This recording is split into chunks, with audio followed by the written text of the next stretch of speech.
this up. Prabhu Dayal, former diplomat, joining us on this broadcast. Lieutenant General Sanjay Kulkarni, former DG Infantry, joins us as well. Lieutenant General Kulkarni, as far as what the Army Chief today said, that we are prepared for any eventuality because there is trust deficit on ground. There may be positive engagements, there may be positive outcomes of these diplomatic engagements or talks that have been happening, most recently of the foreign ministers as well. But on ground, how the PLA acts is very different. And he spoke about these grey zone war tactics as well. How do you read that? How do you see this panning out in the future?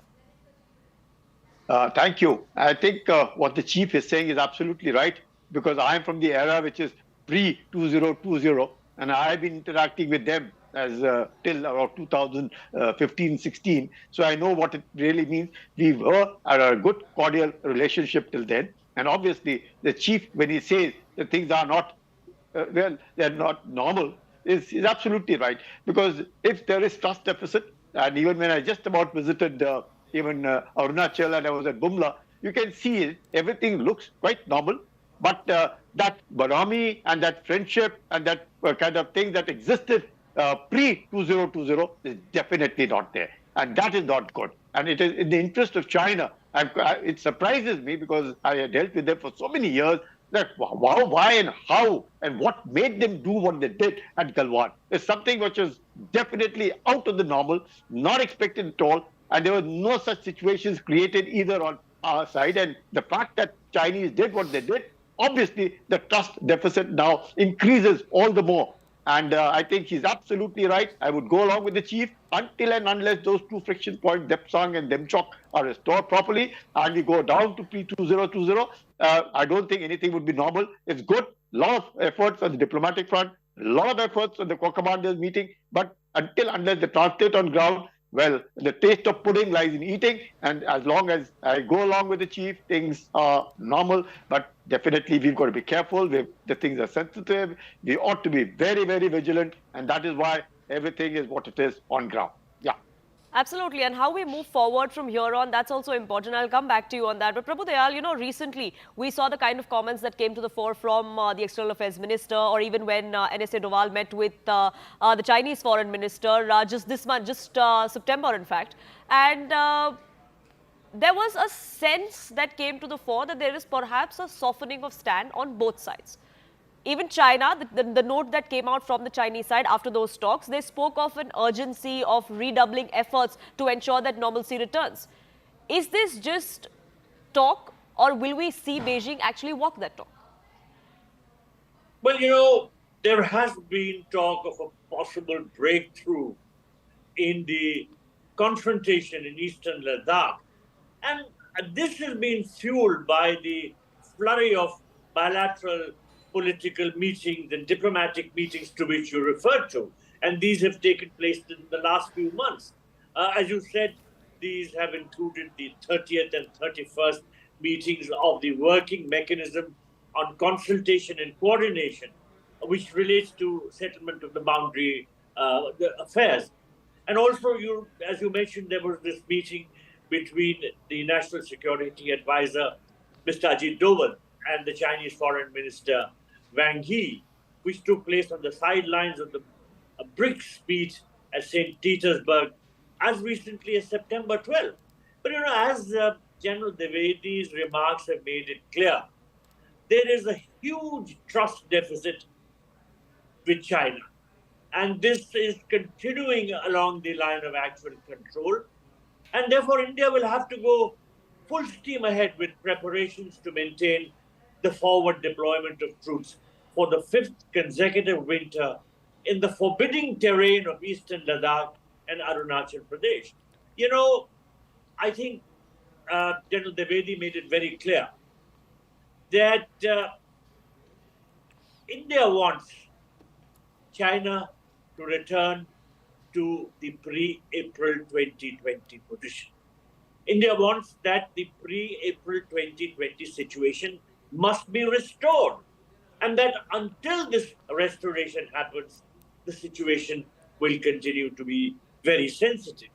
China does not seem to give any indication that it is pulling back. In fact, the report which I have read are that the forward movement of the Chinese continue, and their efforts to strengthen their forward military positions as well as build permanent defenses and infrastructure all along the line of actual control continue unabated. So, in light of these circumstances, I think General Dwivedi has been very correct in pointing out that the trust between the Indian and Chinese forces along the line of actual control has become the biggest casualty of the ongoing tensions. In fact, I may also mention that the External Affairs Minister, Mr. Jaishankar, characterized India's relationship with China as very significantly disturbed. And he also said that normalcy cannot be achieved until the border situation is addressed. And speaking of Mr. S. Shankar Prabhudeval, as far as the tone that has been taken by the External Affairs Minister or by India in the last 4 years, do you see a change in that? Initially, right after this unilateral change of status quo from the Chinese side, the kind of commentary that came from the Indian side was much stronger.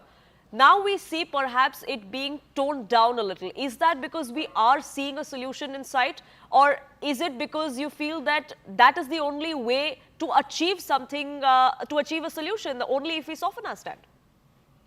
No, I don't think there has been any softening of the position of India. In fact, the External Affairs Minister has been very consistent in saying that as long as the situation at the border is normalized, the relationship India and China will not be normalized. To say all on the situation at the border. And I think consistency has been by the government, including by the Prime Minister and the ministers. Absolutely. Now, trolling is one of the key issues as far as disengagement is concerned, as far as the stage where we were pre-2020 is concerned. Lieutenant General Sajay Kulkarni, many believe that there is a way where India could go back to patrolling the areas that we used to pre-2020 that were disturbed after these skirmishes broke out, after this aggression came from the Chinese side. Do you feel that's something that could be achieved in the near future? I think it is possible because the Chinese tend to gain by normalizing relations with India. India, it is absolutely normal. If we were to go in Pangangso up to finger 8, and if they were to come up to 4, and that thing was carrying on, and we all understood, and the patrol points, the 15, 16, 13, 11, all of these patrol points, we were visiting, they were visiting, it's perfectly fine. I think there's nothing wrong. And I don't understand. It surprises me because, as I said, I was dealing with them till 2016, and I found it absolutely amazing why they did what they did in 2020. It is in their interest because obviously I can tell you, having been on the ground now quite recently, well, definitely it is not as tense as it was earlier in 2020. Definitely things have relaxed. Even if the soldiers are standing eyeball to eyeball, the body language definitely indicates that things are okay. There seems at least one can talk to one another. But the very fact that they are there is indicative, and they're standing so close. Any small error here and there can unnecessarily precipitate into something which we do not wish to. And therefore, I think I would recommend to the Chinese because that it is so much better. It is in their interest, and they have to lose nothing. We gain nothing, they gain nothing. In fact, the relationship is something which is very important between the two countries, and for that reason, they must revert to 2020. It's nothing asking for more. It's just going back to what it was always. Because even if the villages have come up of theirs, which we don't see very closely, and the dual-purpose villages, you can see all of it, the satellite photographs do indicate the kind of, dual-purpose villages. They can mobilize troops, even the infrastructure which has come all along, even the kind of movement that has taken place, the kind of aircrafts, the airstrips, the helipads, all of it, the air defense equipment, you can see all of it, the artillery, the armor, the mechanized infantry, all of that can be seen. Nothing there. It's so much better for China unless China wants to try and unnecessarily, impose itself and show that they are the center of the universe and that what we are the ones who matter.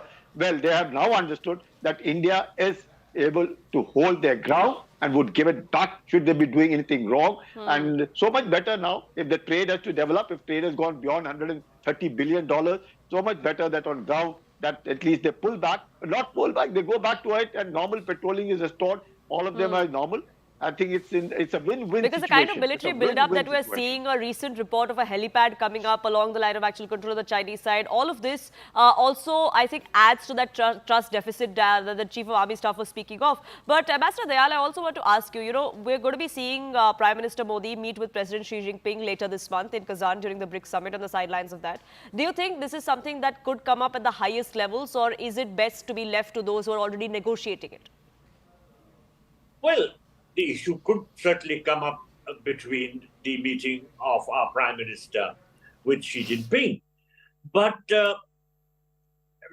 regardless of the fact that the Chinese side may say that they are willing to resolve this border issue and that think they want things to come to a normal situation, as they have been saying, during their press releases and in fact during the sort of agreed minutes of the boundary control working mechanism.